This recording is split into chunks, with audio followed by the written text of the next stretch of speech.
Sir இப்போ ஒரு தியேட்டர்லாம் அதிகமான டிக்கெட்டு விலைக்கு வித்துட்டாங்க அப்படின்னா, அது விற்றவர் மேல குற்றம் வருமா? இல்ல தியேட்டர் ஓனர் மேல அந்த குற்றம் வருமா சார்? வித்தவங்க மேல தான் குற்றம் வரும். இப்போ வந்து தியேட்டர் ஓனர் அவர் குடுத்துட்டாரு. வித்து குடுத்துட்டாங்க. ஸோ அவங்களுக்கு அவங்களுக்கு அது கண்ட்ரோலே இல்லையே.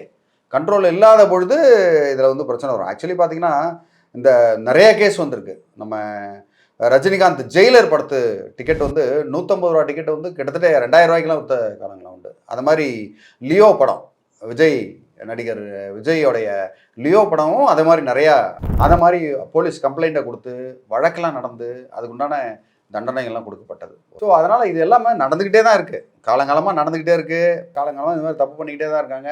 பட் இப்போ கொஞ்சம் அவேர்னஸ் இந்த மாதிரி வீடியோஸ் வர்றதுனால அவேர்னஸ், ஏன்னா நிறைய பேர் தெரியாமல் தப்பு பண்ணுறாங்க, தெரிஞ்சும் பண்ணல.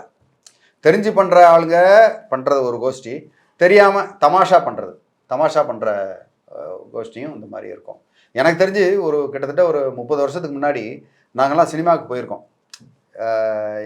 எங்களோட அங்கிள் ஒருத்தர் அந்த சினிமா டிக்கெட்டு பார்த்தா ஒன்று மாறி மாறி இருக்குது. பக்கத்தில் உட்கார முடியாது. எல்லாம் சின்ன பசங்க. நாங்கள் ஒரு சின்ன பசங்கன்னா நான் சொல்கிறேன் 40-45 வருஷம் இருக்கும். அதுக்கு முன்னாடி எல்லாமே ரொம்ப வயசு கம்மியானவங்க.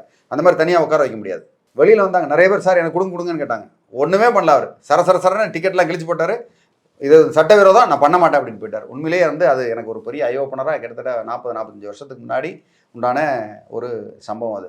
அதனால் எப்போதுமே உங்களுக்கு தேவைப்படலையா டிக்கெட்டை ஒன்று சினிமா தேட்டருக்காரங்களுக்கே கொடுங்க, ஓகே. இல்லைனா யாருக்காவது ஃப்ரீயாக கொடுங்க. இந்த மாதிரி காசுக்கு விற்கிறது அப்படின்னு பண்ணிங்கன்னா அது சட்டவிரோதம் தான்.